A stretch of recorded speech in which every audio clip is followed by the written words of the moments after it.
Halo anak Indonesia, sehat, cerdas, ceria. Senang sekali Pak Guru menjumpai kalian dalam video ini. Kali ini Pak Guru akan mengajak kalian belajar tentang penggunaan tanda baca koma, pelajaran bahasa Indonesia. Tanda koma dipakai di antara unsur-unsur dalam suatu pemerincian atau pembilangan. Misalnya, sandang, pangan, dan papan adalah kebutuhan primer. Mobil, kereta api, dan sepeda motor adalah alat transportasi darat. Matahari, angin, dan air adalah sumber energi yang dapat diperbaharui. Energi matahari dapat dimanfaatkan untuk membuat garam, mengeringkan pakaian basah, dan pembangkit listrik. Tanda koma dipakai sebelum kata penghubung seperti tetapi, melainkan, dan sedangkan dalam kalimat majemuk setara. Misalnya, saya ingin membeli komputer, tetapi uang saya belum cukup. Ini bukan buku milik saya, melainkan milik kakak saya. Ibu memasak di dapur, sedangkan ayah menyapu di halaman. Tanda koma dipakai untuk memisahkan anak kalimat yang mendahului induk kalimatnya. Jadi, anak kalimat ada di depan. Misalnya, kalau ada waktu, saya pasti akan hadir. Karena sedang sakit, Rudi tidak masuk sekolah. Agar memiliki pengetahuan yang luas, kita harus banyak membaca buku. Karena baik hati, dia disukai teman-temannya.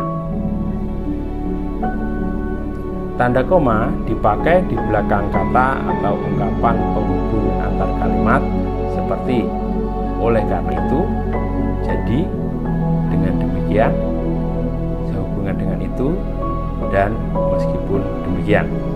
Misalnya, orang itu rajin bekerja, oleh karena itu dia memiliki uang banyak. Anak itu memang rajin membaca, jadi wajar saja jika dia selalu menjadi juara kelas. Orang itu berasal dari desa. Meskipun demikian, dia berhasil menyelesaikan kuliah dan meraih gelar sarjana. Paman berhalangan untuk hadir.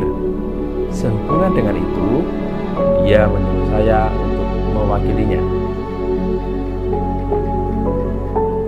Tanda koma dipakai sebelum dan atau sesudah kata seru seperti oh, iya, wah, aduh, atau hai, dan kata yang dipakai sebagai sapaan seperti bu, dik, atau nak.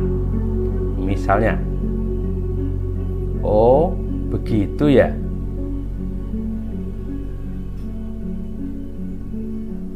Wah, indah sekali pemandangan itu. Siapa namamu, Dik? Hai, apa kabar? Tanda koma dipakai untuk memisahkan petikan langsung dari bagian lain dalam kalimat. Sebagai contoh, kata paman, kita harus saling menghargai. Menghemat energi adalah kewajiban kita semua, kata Pak Guru. Ibu berkata, rajinlah belajar agar menjadi anak yang pintar. Kata kakek saya, kita harus mau berbagi dengan orang lain. Tanda koma dipakai di antara nama dan alamat, bagian-bagian alamat, tempat dan tanggal, serta nama tempat dan wilayah atau negeri yang ditulis berurutan. Sebagai contoh, Saudara Wahyu, Jalan Kampung 115, Desa Pakem, Kecamatan Sukolilo, Pati 59172. SD Negeri Pakem 02, Jalan Kampung Raya 8, Pati. Pati, 24 Agustus 2020. Jakarta, Indonesia. Tanda koma dipakai di antara nama orang dan singkatan gelar akademis yang mengikutinya untuk membedakannya dari singkatan nama diri, keluarga, atau marga. Sebagai contoh, Dian Puspita, SE, Sutrisno, SPD, Eri Gusnomo, MPD, Sulistyowarno, M.Hum.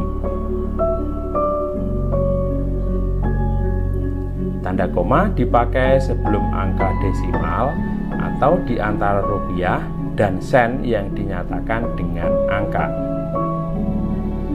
10,5 meter,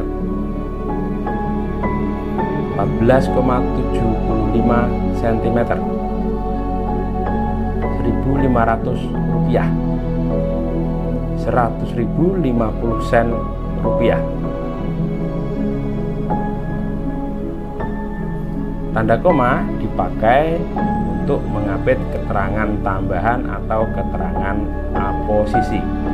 Sebagai contoh, semua warga, baik laki-laki maupun perempuan, diharapkan ikut kerja bakti.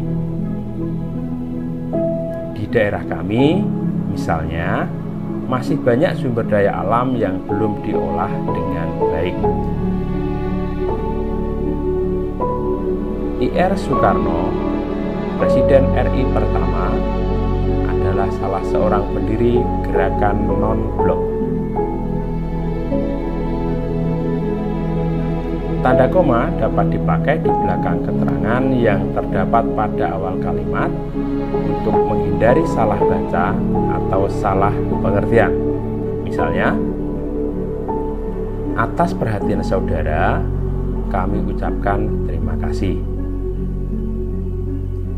Untuk meraih hasil terbaik, kita harus giat berlatih. Agar tidak terjadi banjir, kita jangan membuang sampah di sungai. Saat berada di perpustakaan, sebaiknya jangan berbicara keras-keras. Nah, itulah tadi anak-anak beberapa contoh penggunaan tanda koma. Semoga bermanfaat. Selamat belajar dan sampai jumpa.